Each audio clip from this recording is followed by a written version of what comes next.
Kita semua tahu, jika manusia menggunakan alat transportasi dalam kehidupan sehari-hari, seperti motor, mobil, pesawat, kereta api. Namun, apa yang terjadi jika bahan bakar habis? Nah, teman-teman, sebelum lanjut ke videonya, kenalin dulu nih siapa-siapa aja di balik yang ada di dalam video ini. Yang pertama ada Jairentio, yang kedua ada Bintang dan Magdalena, yang ketiga ada Dio, dan yang terakhir ada Christian Rafael.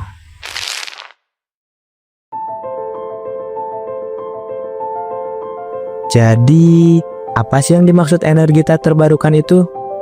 Energi tak terbarukan atau non-renewable energy adalah energi yang asalnya dari sumber-sumber yang terbatas banyaknya di bumi dan prosesnya tidak berkelanjutan, sehingga suatu saat sumber energi ini akan habis.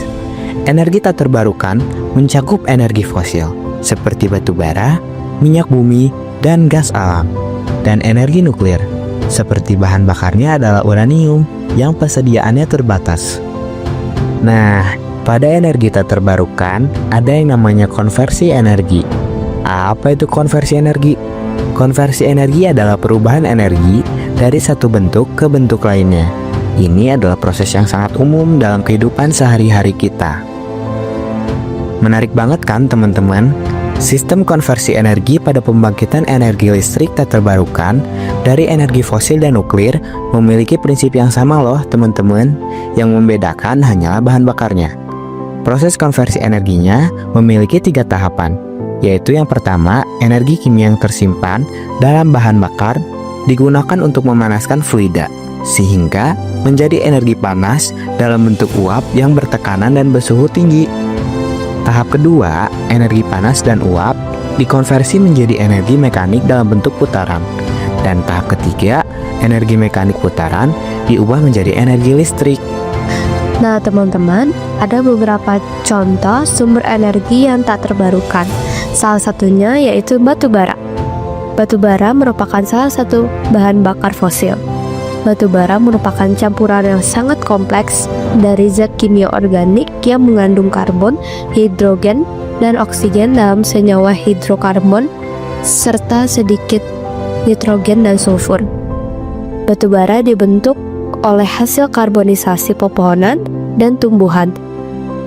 Ketika tumbuhan mati, karbon dalam sel-selnya secara normal didaur ulang kembali ke lingkungan selama pembusukan atau dekomposisi.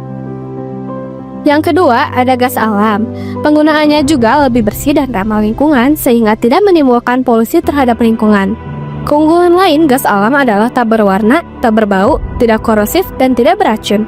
Gas alam digunakan sebagai bahan bakar PLTG industri, kendaraan bermotor, sebagai bahan bakar untuk kebutuhan rumah tangga, hotel, dan restoran. Negara yang paling banyak cadangan gas alamnya adalah Rusia. Adapun salah satu daerah penghasil gas alam terbesar di Indonesia adalah ladang gas Tangguh di Papua. Mungkin masih banyak dari kita yang bertanya-tanya mengenai perbedaan LNG dengan LPG. Secara teknis maupun fokus penggunaan, keduanya memang berbeda. LPG merupakan campuran dari berbagai unsur hidrokarbon yang berasal dari penyulingan minyak mentah dan berbentuk gas. Dengan menambah tekanan dan menurunkan suhunya, gas berubah menjadi cair sehingga dapat disebut sebagai gas minyak bumi yang dicairkan atau LPG, Liquefied Petroleum Gas. Di Indonesia, LPG sudah diperkenalkan oleh Pertamina sejak 1968 dan kini pemakaiannya semakin luas. Sementara itu, LNG, Liquefied Natural Gas, adalah gas alam yang dicairkan dengan komposisi kimia terbanyaknya adalah metana, lalu sedikit etana, propana, butana, dan sedikit sekali pentana serta nitrogen. LNG biasanya dipakai di industri sebagai bahan bakar. Yang ketiga, ada minyak bumi. Minyak bumi berasal dari bahasa Latin, yaitu petroleum. Petro artinya batuan dan oleum artinya minyak. Bagaimana minyak bumi terbentuk? Minyak bumi digolongkan sebagai bahan bakar fosil, yang berarti dibentuk dari fosil organisme hidup. Jutaan tahun lalu, tumbuhan-tumbuhan dan binatang mikro yang hidup di laut mati dan jatuh ke dasar laut. Mereka terkubur di bawah timuran pasir dan lumpur. Nah, yang terakhir itu ada nuklir. Bahan bakar dari pembangkit listrik tenaga nuklir atau PLTN adalah U235 yang diperkaya.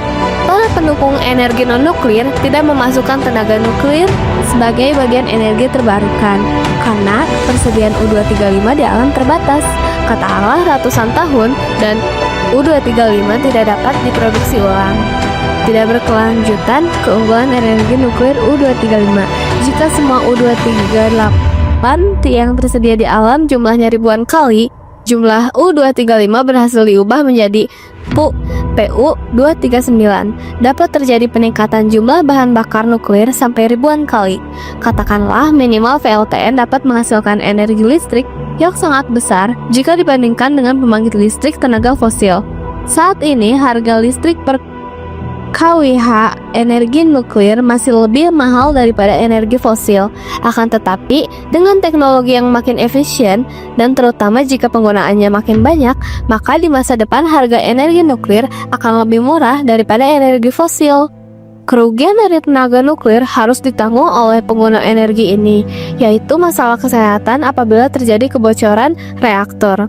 Partikel radioaktif yang mencemari lingkungan dapat menyebabkan gangguan kesehatan. Bagian kesimpulan.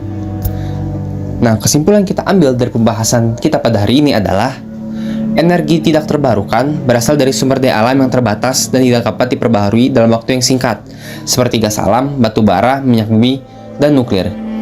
Penggunaan energi tidak terbarukan berdampak penting bagi lingkungan dan kebutuhan energi kita di masa depan, sehingga haruslah kita hemat dan mengurangi pemakaiannya.